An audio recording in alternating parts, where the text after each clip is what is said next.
Welcome to this very special edition of the KAJ Masterclass Live, the show which ensures that you profit from your time spent here with experts, either through their industry insights, information, or simply learning from them. And today we have James Bollen. He is a founder of Secure Single, a top 25 single life website.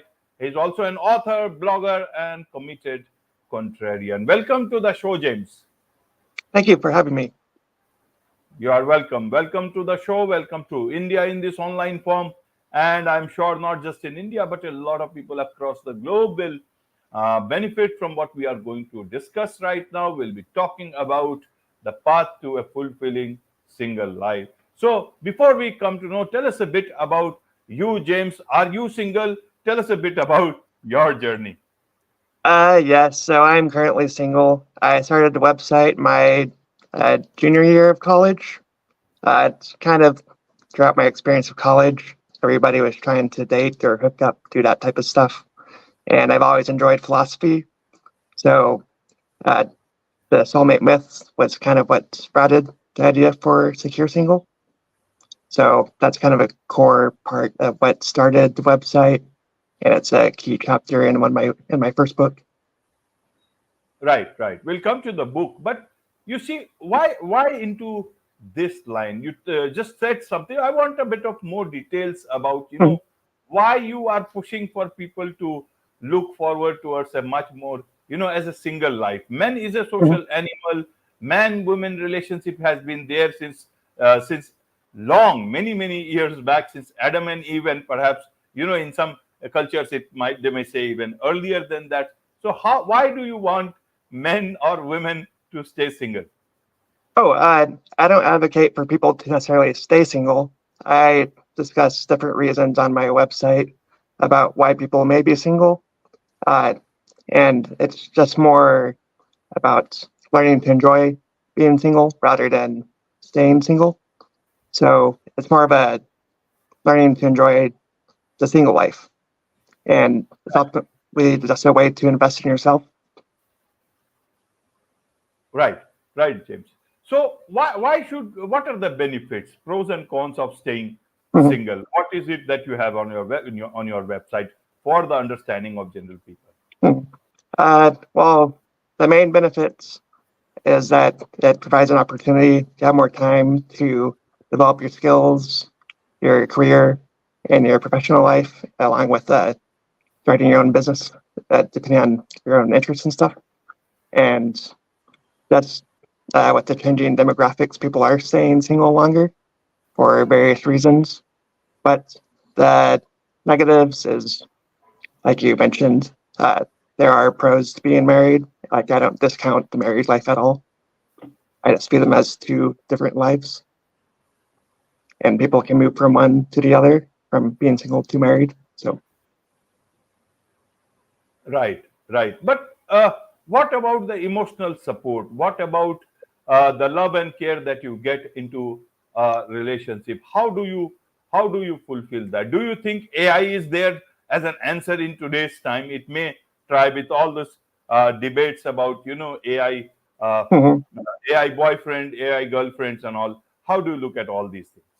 I actually did write an article about that a couple months ago on my website. I don't think it's a great opportunity. I honestly haven't had that great of an experience with AI. It kind of varies. It seems best for simple projects like writing. Even then, there's some issues. Some of the images kind of create weird, uh, disfigured humans and things like that. Uh, I mean, it's still in its fairly early stages, so we'll see how it continues to evolve. But I think it's more just traditional community. So going to events and finding people who have similar interests. Right, So right. friendship, family. Right, right. So, do you think more people should stay single or more people should get married? Means, is it because of the need for society or the need for you can excellence to one own self? How do you look at this? Uh, so one of the reasons why I think people are staying single longer is because many people have been told that they must go to college. And then you combine that with both men and women going to college, and you can get into the whole fertility issue and demographics, uh, which is another discussion. Uh, but Right. it's yeah, Carry on. but it's a way to uh, focus on your career and invest in yourself, and then if you want to eventually uh, date or marry later, that's fine as well. Right. Do you have any statistics as of today who are preferring to be much more single? What is the age group till when people are wanting to stay single more? And in any terms, in Mhm. terms of who is wanting to be more, single for a good amount of time, or maybe for the whole life, either men or women? How do you have any particular statistics on this? Uh, I know there's a statistic that I have in my article and in my book is roughly about 25% of millennials are estimated to never marry. 25%. That's a huge amount of people. So Mhm. is it related only to the US, or is it about other places also? Do you, as per I, your understanding? I believe that was primarily for the United States for that statistic, but Japan, they have similar issues as well. And again, I've kind of moved more towards demographics. That's, of course, it falls in line with what I discuss. Right. Why millennials? Is it because of financial reasons, or is it because they want to achieve more, or is it they have been part of this whole transition generation that they have, they're trying to still cope with? I think it's a combination of things. I think parts is it's this century has been called the century of self. So part of it is that just the whole people more thinking about themselves than wanting to, uh, you know, date or marry. And then also it's kind of various influences from other social things like feminism and other social movements. So uh, it's fine if women want to be single, but that's then you have these various men's rights groups, and then they're kind of fighting each other. So then those two things go back and forth, and this creates more negativity between the sexes. Right. So, James, is it a good thing or a bad thing for society with more, 25% of millennials expected to become to go single? Is it a good thing or a bad thing for society? Because a lot of other countries are seeing the impact of, uh, drop in population growth, and they are looking to find ways how they can get back their population back to. In Greece, a lot of their, I read some time back that now it's more of old people around and less of young people, and several other countries. How do you see this impacting society? Uh, so I'm not sure what it's like in India, but there's going to be major demographic implications for social programs such as Social Security and Medicare, just because those were started with the baby boomers who had about 3 kids roughly, and how that works is the employees pay a certain percentage from each paycheck to sustain it. But now, since that can no longer be financially sustained due to the average woman now is only having 1.6 births per woman, so that's cut in half, and it may even go down more. We'll see. But that was the last stat that I saw. So those are no longer sustainable. Uh, but I saw, I think it was Poland.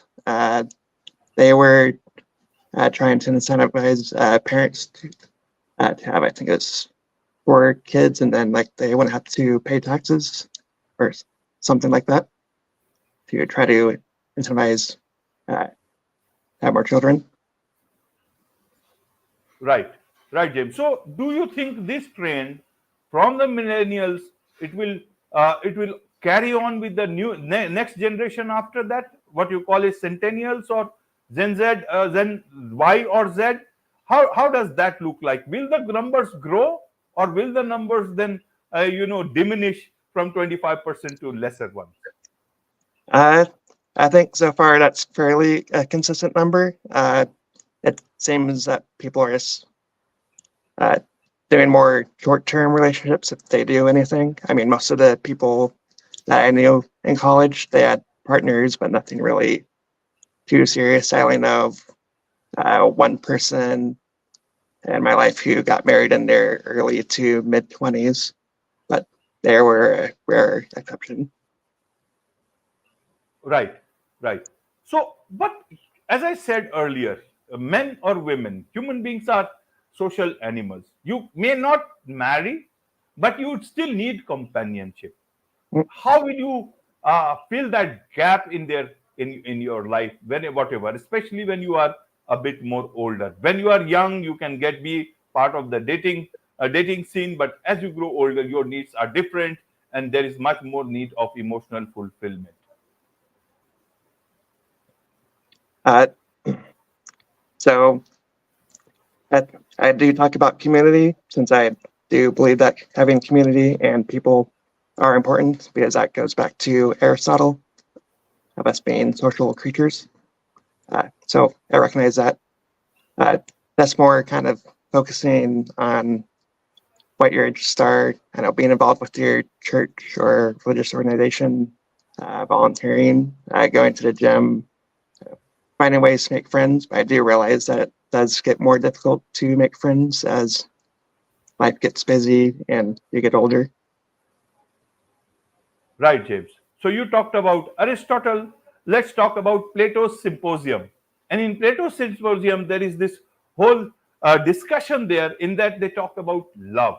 And in that love, there is this whole line. I don't remember exactly, but the meaning is that that human beings initially were one.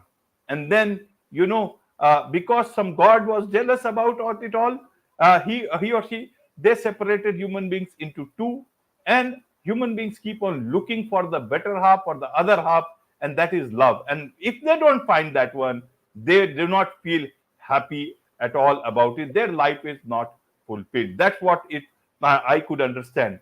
Now, how do you look at this part of this?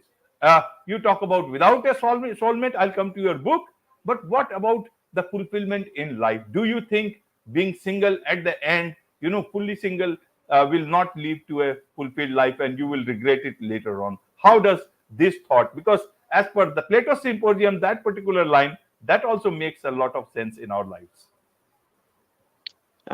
Yeah, that's actually the part that I start out with my book. It's from Plato Symposium. Uh, that's my biggest problem with the soulmate myth is it says that you must have one person. So what happens if you get the wrong person? Then can you use that as an excuse to divorce them and say that you're not the one, so it must be someone else? Uh, as, and then this can lead to more other complications. And uh, plus it comes from, like you said, the symposium and from the story of Zeus, where he basically just gets angry at the human race who are rolling around his balls on the earth, and then he split them in half. And then in order to become one so that they can roll again, they had to find their missing half. So I just find the whole origin story kind of crazy and outrageous. And that's kind of the implications of the soulmate myth, which, not a new term, I believe, is twin flames. So it's kind of ever changing, this idea. Right, right, James. So now let's come to your book, Thriving Solo: How to Flourish and Live Your Perfect Life Without a Soulmate. Tell us a bit about this book. Why did you write this book? Who is this book for? So this book is primarily for my target audience are people my age and younger, mostly. So millennials and younger. Uh, the book starts out with the soulmate myth, since that was what started my interest in the single life and started the website Secure Single. Uh, And then, since you brought up love, I do have a chapter where I talk about different types of love. So there's a love of friendship, so the love between friends. Then, of course, you got erotic and romantic love, and then you add the love of family. So there's more than the main romantic love that most people think about. But the main message is just that you can enjoy being single, no matter if you choose to stay single or if it's temporary, since there's maybe different reasons why people are single, but just to enjoy it and use it as a time to invest in yourself, to work towards your goals. Right, right. Should people, a lot of people think this way, perhaps because of some uh, bitter experience in love or life. Or, so does it also mean that their future life will be, what about hope? People always say that, one bad experience, two bad experiences does not mean all experiences will be bad. What about the hope of a good life and looking forward towards the future? What is your thought on this? Uh, for myself, for people in general, or Yeah, so. for people who want to be single because of some bad experiences in life, uh, or romance. Oh, okay. Uh, well, I mean, there's always going to be bad relationships, whether it's with friends or romantic relationships. Just that comes with being human. So if you want to date and eventually marry, then you obviously have to put in the work. But if you, in the meantime, you can enjoy being single uh, just by using it as a time to actually uh, hone in on your interests and your skills and finding ways to increase your income, which has become critical with rising inflation today. Right. What does religion say about being single? Is it a good thing or not so good thing? Does religion want you to get married? What does it say? Uh, well, in certain religions, like Catholicism, part of Christianity, you do have monks and nuns. So they devote their life to God, and then they spend their time praying. So they never have romance or sex, or at least that's what it's presented as. Right. But what about general people? Means nuns and all, they have a particular role to play. So they decide because they are going on to. What about general people? Living a life of fun and living a life of so called fulfillment. But is that going to make God happy or sad as per religion? Well, I don't think that is what determines what makes God happy or sad. Uh, it just more goes back to the Nicene Creed, at least for Christianity, uh, as the guideline. So it's not really responsible upon us. It's much more working to glorify God. So it's not Right. dependent on our Right. singular marital status. Right, James. So my last question to you, James, is that do you plan to be single forever, or is it only a temporary period and you will just see it later on? Uh, I would put myself more in the temporary category, but even then, I still say that there's nothing wrong with the single life since it's just a stage of life. Although some people could stay single or make it a permanent state. Wonderful, wonderful. It's nice to hear your thoughts on all these things, and I'm sure a lot more people are looking towards a much more single life till whatever time they want, or maybe later beyond that, and want to have certain goals and achieve a life that they have always desired. And that goes for in many people across the world. Even in India, I see this number increasing in its own way. People are looking at much more independent life. So there is much to learn about these things from you, James, and I'm sure a lot of people would like to learn more about you, from your book. So what's the best way for them to connect with you? The best way is my website, securesingle.com. And then that's the main place where all my writings are. Then my book is on Amazon. And then second would probably be YouTube at this point. And it's the same thing, Secure Single. But first place is the website. So. Wonderful. With this, it's a wrap on this very special edition of the KAJ Masterclass Live. Thank you so much indeed for joining us. Thank you.